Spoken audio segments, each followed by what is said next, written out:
Hey folks, it's Ben. We're here with our 2008 Chevy Equinox, and we're going to be doing a brake service today. Now, the issues we're having with the vehicle, we'll be doing front brakes for this video, and there should be a follow-up video that has the rear brakes to go on with. But our primary issue is that we're getting quite a bit of pulsation of the brakes and the vehicle when you apply them, especially when under heavy load going downhill. So what we've got is some rotor warpage, and then we're also kind of worn out.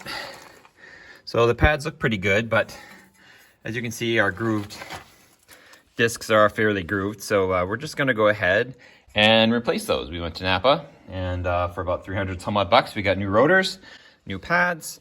So we're going to install those here today.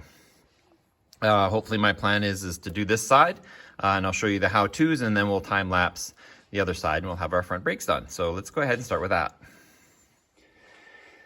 Now, if you've ever done a bearing before, then this is a cakewalk. In fact, brakes are not that hard to do, especially if you're buying brand new rotors. You're mostly already there, especially front brakes, because there's no parking brake mechanism to get in the way. Now, there are a few moving parts on the brake system. It includes these two slide pins that are right here on top and bottom. And that's how this caliper squeezes and adjusts. But it's only held on with two bolts, and they're right here. There's one here, and should be one on the bottom side there. They look like a 15, but let me go find out. Well, my bad on the bolt size. It's actually going to be an 18. So we've got these two bolts to undo, and righty tighty, lefty loosey, but I'm looking at it backwards, so it's actually going to... There we go. I believe I've been in here before. Yep. So that one's loose. I usually like to use a wrench to break them free and then come in with the ratchet, just because I don't like breaking ratchets, but I'll get these two undone. There we go. This all the way, by the way, is done with the vehicle securely supported in the air. In this case, we're getting new rims and tires for it, so I just had the whole vehicle up, but it makes a good time to do brakes. So let me get a ratchet. We'll undo those, and I have a bungee cord already, because what we'll do is we'll actually pull the caliper up and aside, and we'll hang it from the strut, and we'll work on it that way.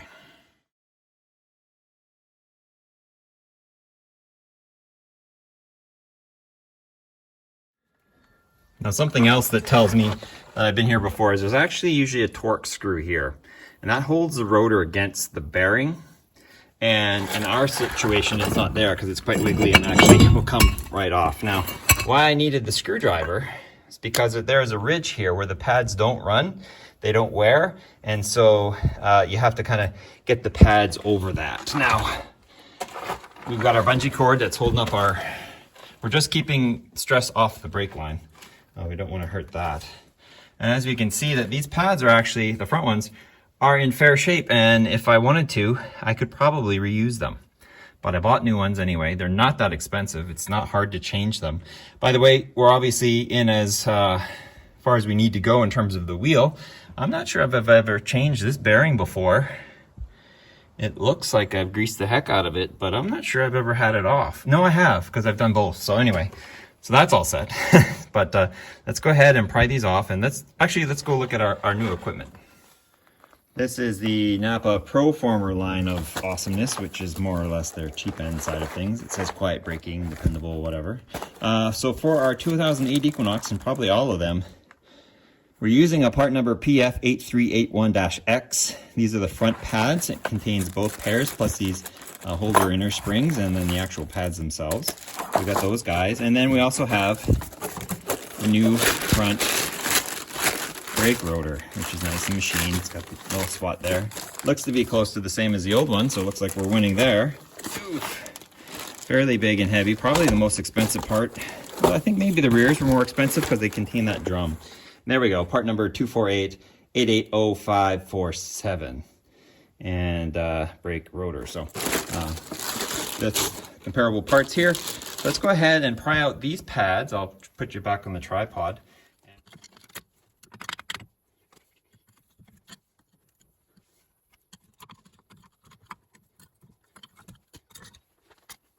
All right, so those are out. Here are our spring retainers. You can kind of see them on each side here. So it looks like there's just two, or yeah, one on the top, one on the bottom. And so what I've done now is I've actually reattached the caliper assembly, because as I'm picking these springs off, like, well, why do I have to take the springs off? Technically, they should be fine, and they probably are.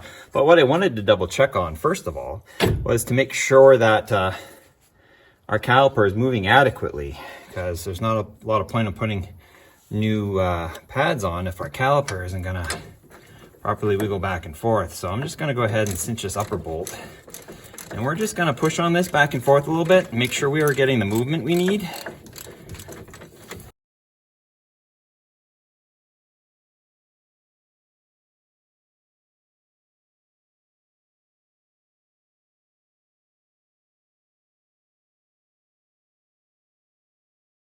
Go. So they're not seized by any means. They might not be as free as I want them to be, but they will do just fine. And the other catch is that these pads are worn the same, so we're not biasing towards this isn't locking up on us and wearing one pad out before the other, so that's another good sign. But yeah, I just want to verify that we are getting movement on those, and we are. But might look at getting a pin kit maybe next time, which for this car will probably be its last, just because we're getting up there in the kilometers there. But yeah, we have movement, so I'm good with that. So let me grab our new rotor, which is probably covered in cosmoline, so that's fun. Now there is a screw hole here for our locking screw that I'm not using, but I will line that back up. So there's that. Now what I'm going to do is, because I don't have that screw, is I'm just going to put a lug nut on. And this should make my rotor nice and tight to my bearing again. If I was overly worried about it sticking to, I'd put anti-seize on the backside if it's stuck to the bearing, but I'm not that panicked about it. I'll put 2 on just to keep a pinch on it. So next we're going to have to wiggle our caliper open so that we can fit it back over this assembly. Hopefully I've got your frame right. I'm just going to take a C-clamp, come in here, and squeeze this brake caliper back in. And that'll give us some additional space. I have to pull this pad out too, which is unfortunate because it was a cow to get in.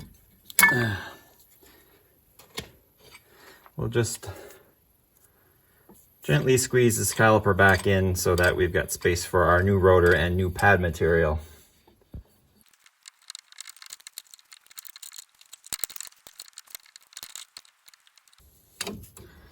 So those are about flush now with the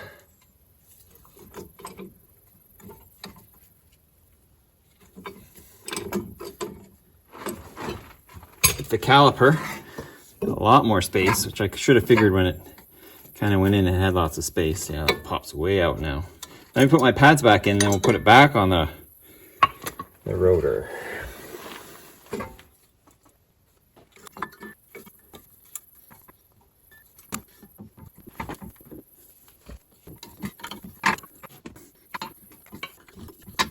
Some of this.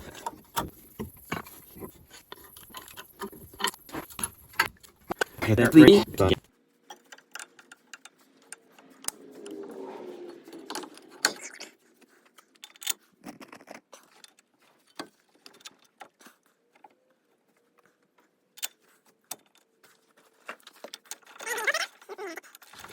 Now that we've got our pads on, we have plenty of space with our calipers pushed back.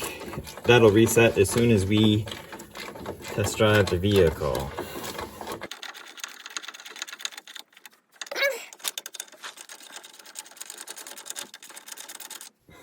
So that's good there. We do have some spinach still, so we're not super tight. Although we're dragging a hair, that's fine because everything's brand new. Let's go ahead and tighten this forever. You want to really get these tight. What's specific torque? We're probably over 100 foot-pounds. You can Loctite these too. I tend not to because I'm from the Rust Belt. They rust themselves tight, but make sure that they're tight because they're the only thing that's holding your brakes on your car are these 2 bolts right here. So give them a good snug. Okay, so there. Change the rotor, change the pads, check the clearances. Our caliper's still good, no issues there. We can take these off now because the caliper will hold the rotor on, and we're good to go to the other side. So I'll time lapse you for the whole thing on that one, see if I can get a clear shot in, and we'll see you when we're done.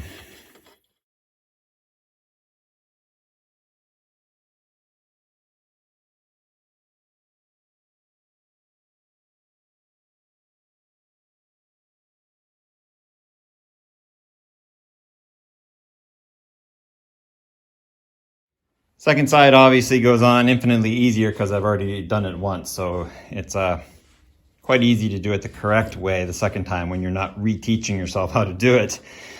New pads, did get movement on the caliper, so I was already good with that. So we got the new rotor on. It did have the pin, so we used our little Torx. I think it's like a T20, T15. Actually, I can probably look on the screwdriver here. That fits there. Why I opened up the brake reservoir, number one, we want to check the level anyway, but two, when I'm squeezing those calipers, see our fluid level returned to about where it should be. I'll top it off a little bit more, but I'll leave that off so I know that it's not tight. But that fluid's going back into the reservoir. It's going through the system. So with that, we've got both front wheels done. So perfect. We can throw away all the old stuff or recycle it as you wish. Throw the new tires on and take it for a small test drive, which I'll... Oh, let me drop this in there probably before the ending of the video. Instead of just topping off the DOT, I realized, well, why don't you just go... It's already dark. That's interesting. What I did is I took a turkey baster and sucked all the fluid out of it, the canister as far as I could, and then went ahead and refilled it with fresh fluid. That way, because it likes to absorb water, we'll get all that water out. We'll put some dry stuff in there, and that way moving down the road, any moisture that gets in will be into new fluid and not our old fluid. So here we are. We took a test drive.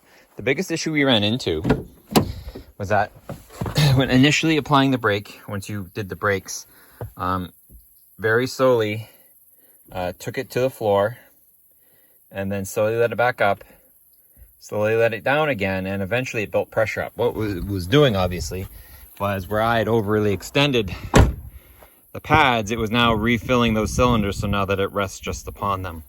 I took it for a quick drive. I did not apply the brakes very hard, but we have wiped all the machining off, so that is very smooth now. Not hot. Your issue being that if your calipers were bad, you'd get sticking and dragging. This is also fine.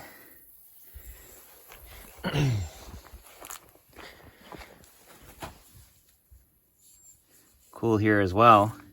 So we'll just keep an eye on them and see how they do, really. We're not going to use the brakes hard, or try to avoid using them hard for the first little bit. But ultimately, yeah, that's your brake system. Pretty easy to do. If you have any comments or questions, please leave them. Subscribe to my channel, Turbo 231, for more Equinox videos. There's a bunch of them coming off this little maintenance stop that we've had with this vehicle. And guys, have a good day.